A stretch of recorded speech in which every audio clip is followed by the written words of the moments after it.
My name is Diego Zuluaga. I'm a policy analyst at the CATO Institute Center for Monetary and Financial Alternatives.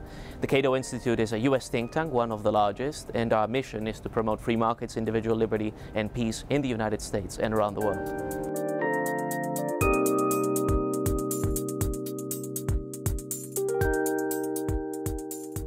Well, on the beneficial ownership regime, there's absolutely no reason to make those registers public. It is a purely political maneuver.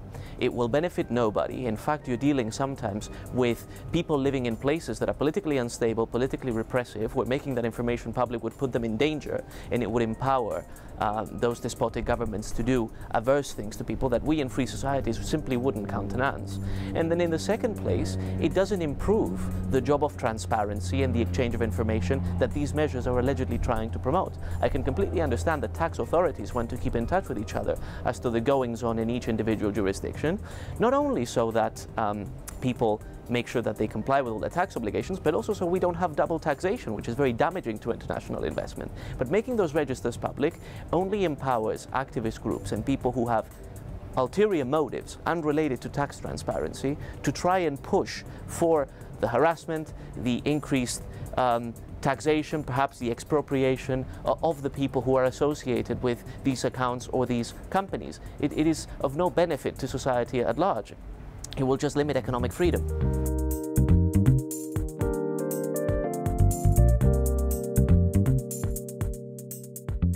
Well, it's a pleasure to be in the Bahamas, as always, and it's a long-standing international financial center. Now, the Bahamas, of course, has a lot of experience in banking and trust management and wealth management. It's in competition with a lot of other IFCs, and that's one of the really great virtues of this sector, is that they've become centers of excellence, not only because they're small and they can experiment quickly and they can innovate in a more nimble way than larger jurisdictions where policy making is much slower and more subject to interest group pressures, but also because you have competition between jurisdictions, a division of labor that works very well, and where it is very difficult for any one place to either have low standards or to do a shoddy job of managing people's funds, because there will always be, capital is very mobile, and there will always be other locations that will be jumping up at the opportunity to take advantage of that business. And so the Bahamas' positioning is to try and keep up with that business environment, and at the same time to confront the policy environment in a way that recognizes that a lot of what's being asked of it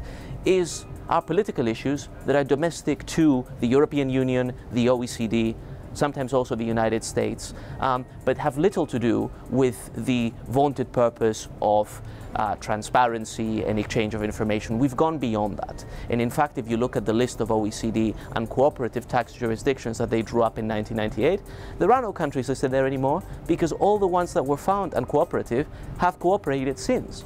So what we're at is a situation in which there's a redistribution of taxation that's being attempted here. And that is attempting to harm IFCs, the people they benefit, including pension funds, on which everyone around the world relies.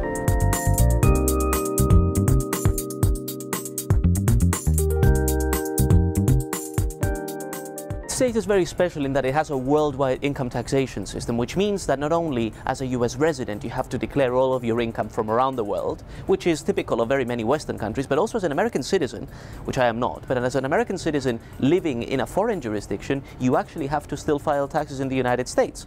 Now, FATCA has been an added burden to the extent that it requires even people with relatively small accounts to make sure, to go to great lengths, not only that they comply today, but on a retroactive basis with these new regulations. It's very onerous. It's part of a package of measures of transparency and reporting of information, which is supposed to curb illicit finance and crime and terrorism, which are very worthy goals, but it's targeting a lot of people who have nothing to do with those activities. And not only are we wasting law enforcement resources in the process, but the compliance costs are very high, and it's just placing an increasing amount of obligations on financial institutions, increasing the cost of business to them. So all around, it is a highly inefficient way of going about this issue. And as to the opportunities for repeal, I think in the long term it will probably end up being repealed, because it simply isn't a cost-effective regulation.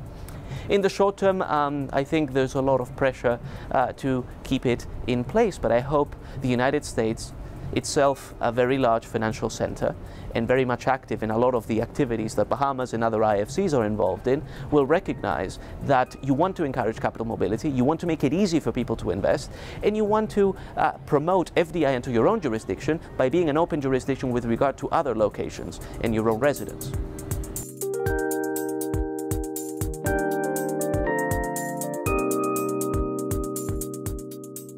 Well, I absolutely think that international financial centers serve a very useful purpose, and they will probably continue to exist. Because if you look at the world economy is becoming more, not less complex. Supply chains are becoming more integrated across countries, not less integrated.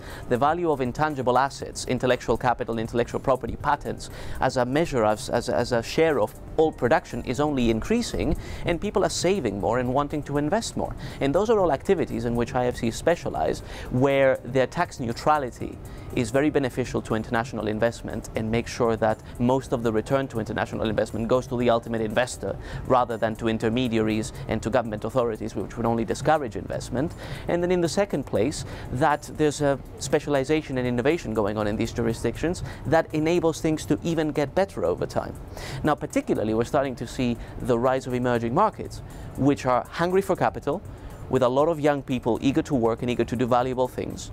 And they've been growing very fast, in fact, but they don't often have the legal institutions necessary to make sure that that environment is stable over the long term. And so IFCs can supply a basis from which foreign direct investment can happen, and investors can be sure that they won't be expropriated unfairly, that they won't be taken advantage of, that the regime won't radically change from one day to the next. And that, of course, means that developing countries have an easier time attracting capital, not a harder one. So I think IFCs are both very important, very necessary, and will continue to play an important role in the global economy.